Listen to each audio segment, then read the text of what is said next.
Inter Milan তারা হেরে গেছে নরওয়ের ক্লাব বোদো গ্লিমটের কাছে 3-1 ছিল স্কোর লাইন। ম্যানচেস্টার সিটি হারলো, আতলেটিকো মাদ্রিদ হারলো এবং বোদো গ্লিমটের মাঠে যে এবার ইন্টার মিলানও হেরে গেল, লাস্ট বারের চ্যাম্পিয়ন্স লিগের রানার্স আপ দল। কি এক অবিশ্বাস্য ফল! বোদো গ্লিমটকে এখন আর কেউ খাটো করে দেখার কোনো রকম কোনো সুযোগ পাবেন না।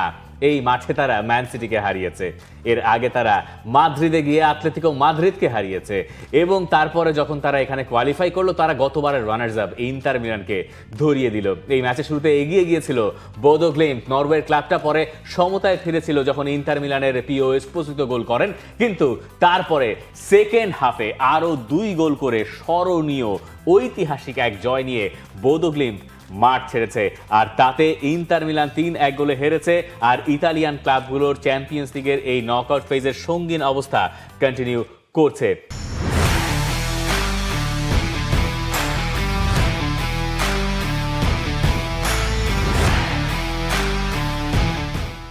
এর আগে ইউভেন্টাস 5-2 গোলে গ্যালাতাসারাইয়ের কাছে হেরেছে। এর আগে আতালান্তা বরুসিয়া ডর্টমুন্ডের কাছে 2-0 গোলে হেরেছে। নাপোলি তো নাই, তারা আগেই বাদ পড়ে গেছে। আর এই ছিল ইন্টার মিলান, তারাও 3-1 গোলে হেরেছে। এর পরের লেগটা অবশ্য সবাই তাদের ঘরের মাঠে খেলবে, আতালান্তা, ইউভেন্টাস, ইন্টার মিলান। কিন্তু ইতালিয়ান ক্লাবগুলোর এই অবস্থা আমাকে কিছুটা শঙ্কিত করে তুলছে। আমার কাছে মনেও হচ্ছে কিছু কিছু ক্ষেত্রে যে ইতালির ক্লাবগুলো বোধহয় চ্যাম্পিয়ন্স লিগের রাউন্ড অফ 16 যেতে পারবে না। দেখেন, গতবারও কিন্তু এমনটা হয়েছিল, ইতালির ক্লাবগুলো রাউন্ড অফ 16 প্লে অফে আপনার ইউভেন্টাস বাদ পড়েছিল, মিলান বাদ পড়েছিল, কেবলমাত্র ইন্টার মিলান তারাই হচ্ছে ফাইনাল পর্যন্ত যেতে পেরেছে।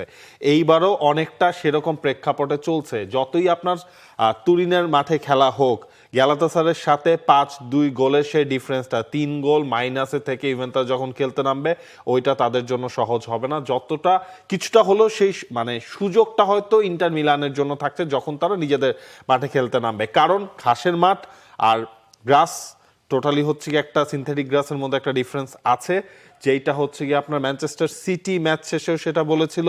Inter Milan coach Cristian Chivu এই ম্যাচ হারের পর তিনিও কিন্তু সেটাই বলছেন যে এই ধরনের মাঠে খেলাটাই আসলে কঠিন এক চ্যালেঞ্জ। কিন্তু তিনি তো এই ম্যাচের আগে আবার অন্যরকম কথা বলেছিলেন। ক্রিশ্চিয়ান কিভু তো বলেছিলেন যে কোনো রকম কোনো জায়গায় অজুহাত খোঁজা যাবে না, আমাদের ঠিকমতো খেলতে হবে। হারার পরে কেন তিনি এখন এই কথা বলছেন? এটা কষ্টের। আমরা চেষ্টা করেছি এমন কন্ডিশনের সাথে সর্বোচ্চ মানিয়ে নিতে, কিন্তু হেরেছি আমরা। খেলার ধরন ও যেভাবে চেষ্টা করেছি সেটা নিয়ে আমার কোনো অভিযোগ নাই। ইন্টার মিলান এই ম্যাচটা হেরেছে সেকেন্ড ফেভারিট হিসেবে। বোদো গ্লিমটের সঙ্গে মিডফিল্ডেই তারা পেরে ওঠে নাই। আপনি বোদো গ্লিমটের সেকেন্ড গোলটার দিকে খেয়াল করতে পারেন, আপনি বোদো গ্লিমটের থার্ড গোলটার দিকে খেয়াল করতে পারেন। মিডফিল্ডে রান নিয়ে বোদো গ্লিমটের ফুটবলাররা ইন্টারের মিডফিল্ডকে ছিন্ন ভিন্ন করে দিয়েছেন এবং ওখান থেকেই গোল হয়েছে। তৃতীয় মানে পরে যে গোলটা, যে গোলে লিড এলো, ইয়ান জমারের ওটা ঠেকানোর কোনো সাধ্যই নেই। মানে একেবারে অল্প যে কোনোটা আছে সেখান দিয়ে বল চলে গেল। অবিশ্বাস্য কিছু গোল এই ম্যাচে তারা পেয়েছে, মানে দেখার মতো, যেগুলো একটা ম্যাচ জিতিয়ে দেওয়ার জন্য যথেষ্ট। কিন্তু আপনি এটা কখনোই প্রত্যাশা করবেন না যে একটা ইতালিয়ান ক্লাব এটা চ্যাম্পিয়ন্স লিগের মতো আসরে নকআউট ফেজের প্লে অফে একটা টিম 5 গোল খাবে, একটা টিম 3 গোল খাবে। অথচ এই দুই দলই তো দার্বি দি ইতালিয়া খেলে আসলো গত শনিবারে। দুই দলের ভেতরে ইউভেন্টাস হেরেছিল আর ইন্টার মিলান জিতেছিল। সেই রিদমে থেকে তারা গেল হচ্ছে নরওয়ের মাঠে খেলতে। কিন্তু নরওয়ের মাঠে খেলা বরাবর কঠিন, আমরা বলছিলাম, যেহেতু ওখানকার তাপমাত্রা মাইনাসে থাকে, তারপরে ওখানকার সিনথেটিক গ্রাস যেটা ন্যাচারাল গ্রাস নয়, সেখানে খেলা আসলেই কঠিন। আর বোদো গ্লিমটের এই যে সাফল্য, এই সাফল্যের পেছনে তাদের ঘরের মাঠের একটা বড় অবদান আছে। কিন্তু তারা যে মাদ্রিদকে হারালো, মানে আতলেতিকো মাদ্রিদকে হারালো, সেটা তো মাদ্রিদের মাঠে গিয়ে ওইটা বলে যদি আমি বলি যে ইন্টার মিলান আসলে সান সিরোতেও বোদো গ্লিমটের সঙ্গে পারবে না, তাহলে মানে এটা এই সংখ্যা তো থাকে, সংখ্যা অবশ্যই থাকে। কারণ হচ্ছে আপনার বোদো গ্লিমট তাদের একটা জিনিস যদি আপনি খেয়াল করেন যে 3টা ম্যাচ তারা কাদের সাথে জিতলো, অ্যাওয়ে জয় সেই জায়গায় আছে এবং ইউরোপের টপ 5 লিগের দলগুলোর বিপক্ষে টানা 3 ম্যাচ জেতা চতুর্থ দল হয়েছে এই বোদো গ্লিমট।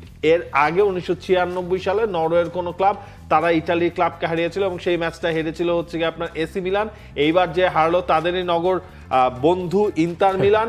এবং এই জায়গাটায় হচ্ছে আপনার তারা না এখন আপনার ধরেন কোনো কিছু হারানোর নাই এমন একটা সমীকরণে থেকেই তারা সান সিরোতে মাঠে নামবে। দিন শেষে 2 গোলের লিড তাদের আছে, ইন্টার মিলানকে যা করতে হবে ওই 2 গোল ছাড়িয়ে তারপর কিন্তু আপনার করতে হবে।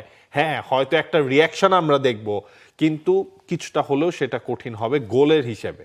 ইন্টার মিলানের জন্য একটা অদ্ভুত রাত গেছে।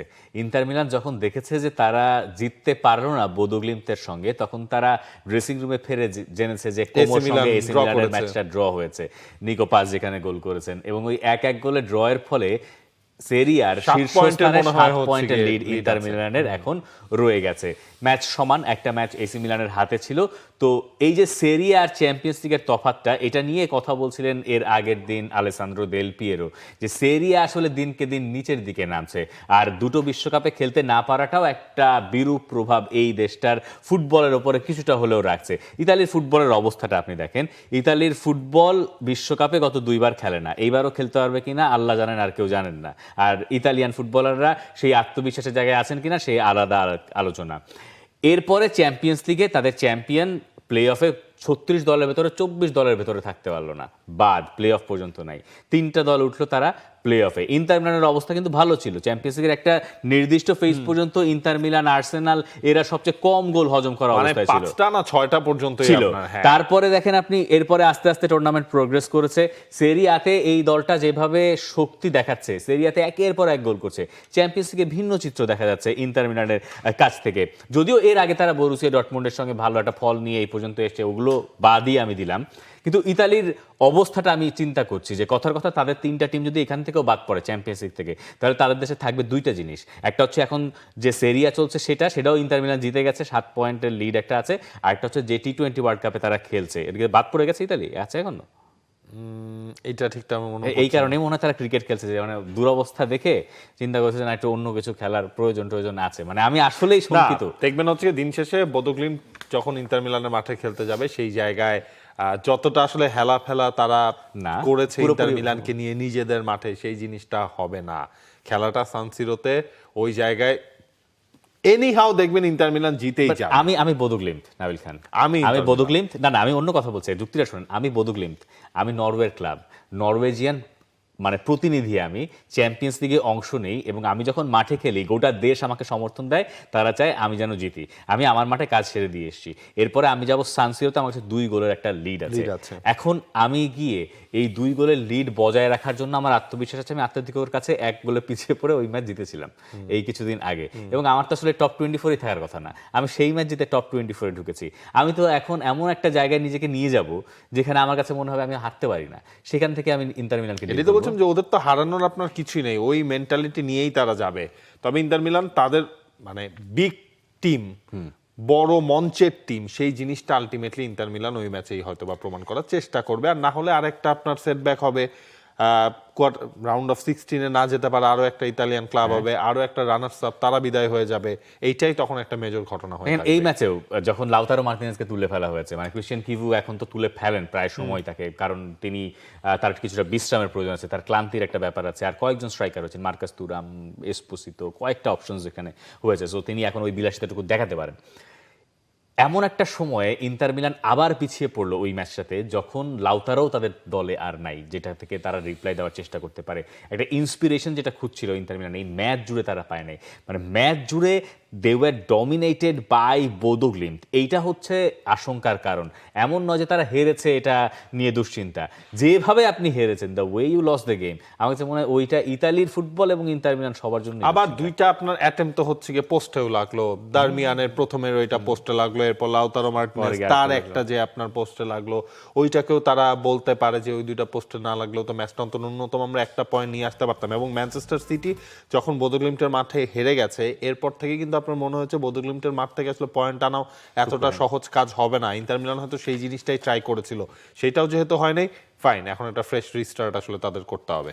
যেটা খুব ভালো হয়েছে সেটা হচ্ছে যে চ্যাম্পিয়ন্স লিগের সবগুলো ম্যাচ সেকেন্ড লেগ পর্যন্ত ঝুলে আছে, কোনো ম্যাচ এক পেশে আসলে হয় নাই। For more updates, subscribe to our YouTube channel and click on the bell icon. Follow us on Facebook and Instagram. Download T-Sports app to enjoy exciting games and highlights. Visit tsports.com.